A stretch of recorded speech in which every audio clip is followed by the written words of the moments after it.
believe the key is a framework called collective impact. You see, collective impact is the commitment of a group of organizations from different sectors to a common agenda for solving a specific social problem using a structured form of collaboration.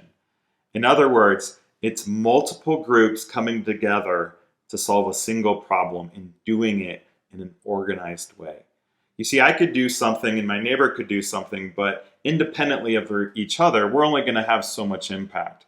If I get my neighbor to join me with the cause that I'm trying to do, and he gets another neighbor to join me, all of a sudden, we could actually make a big difference in our neighborhood.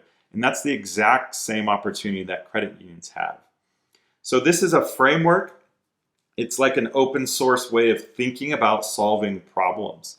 And there's a lot of organizations around the country that are coming together and having collective impact. There are 5 key elements to any well-run collective impact program or project. And I want to walk you through each of the 5. In fact, the entire course is built off of the 5. The different modules are going to be talking specifically about one of the 5 key components of collective impact. The first component is a common agenda. We have to know the problem that we're trying to solve. And that sounds obvious, but if you were to ask, the majority of your employees, what problem do you solve in the community? I bet we would really struggle to find a consistent answer. So what is the problem worth solving? What is the one thing? What is it that we care about so much that we will go to work every single day and we have clarity, a vision of the problem that we're solving in our community? If we can't answer that question, then we don't yet have a common agenda. So we're going to talk about that. The second thing is a shared measurement system. How do we know if we're winning or losing? What is the score of the game? If we don't know how we're having an impact on the community and how that's impacting the growth of the credit union, then we're just guessing. We're living in limbo. We don't know the score. And so we need a shared measurement system to know what is working, what's not, and who's winning. The third key to collective impact is called mutually reinforcing activities. In other words, doing the same thing and doing it well.